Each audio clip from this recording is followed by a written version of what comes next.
عزیز دوستو، بزرگوں اور بھائیوں، کچھ نظریات اور کچھ افکار مسلمان کو ہمیشہ ان کا پابند ہونا چاہیے۔ دنیا میں صرف وہ لوگ زندہ رہتے ہیں جو نظریاتی لوگ ہوتے ہیں، جو فکری لوگ ہوتے ہیں۔ جو لوگ نظریاتی نہیں نہ ہوتے، جن کی کوئی فکر نہیں ہوتی، کوئی سوچ نہیں ہوتی، کوئی خاص مقصد حیات نہیں ہوتا، بس ٹھیک ہے کچھ دیر کا مل بیٹھنا ہے، کچھ گھومنا پھرنا ہے، کچھ آنا جانا ہے، ان لوگوں کی زندگی بے معنی اور بے مقصد بھی ہو جاتی ہے اور بڑے قیمتی لمحات ضائع بھی ہو جاتے ہیں۔ اور اللہ تبارک و تعالیٰ نے انہیں بہت ساری ایسی صلاحیتیں دی ہوتی ہیں جو اللہ کی خاص عنایت ہوتی ہے، لیکن ان کی لاپرواہی کی وجہ سے ان کی وہ صلاحیتیں بھی ضائع ہو جاتی ہیں۔ سب سے پہلی بات تو یہ ہے کہ اسلام نے ایک نظریہ دیا ہے، ایک فکر دی ہے، ایک سوچ دی ہے، اور اس نظریے میں سب سے پہلا نظریہ یہ ہے کہ ہم اللہ کی توحید کے ماننے والے ہیں، اور اس نظریے کو مزید مستحکم اور مضبوط کیا ہے رسول پاک کی ذات والا صفات میں۔ حضور اللہ تبارک و تعالیٰ کے اس دعوے کی دلیل بن کر ہمارے پاس تشریف لائے۔ سب سے پہلے تو یہ بات سمجھ لیں کہ رب کریم نے اس دنیا کو بے مقصد نہیں بنایا، اس کے بنانے کا اس کا ایک بھرپور مقصد ہے۔ حضرت انسان اس کی تخلیق کا شاہکار ہے۔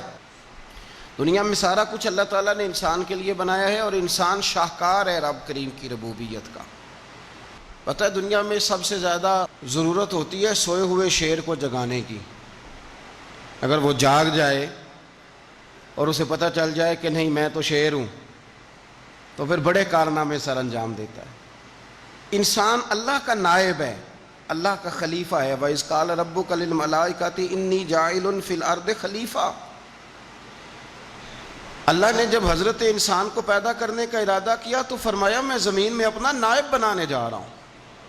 تو یہ نائب ہے اللہ کا، یہ اس کی تخلیق کا شاہکار ہے۔ اس ساری کائنات میں جو انسان رب نے بنائے ہیں تو یہ رب کی قدرت کا شاہکار بن کے آئے ہیں، یہ بڑے حسین ہیں، یہ بڑے خوب ہیں۔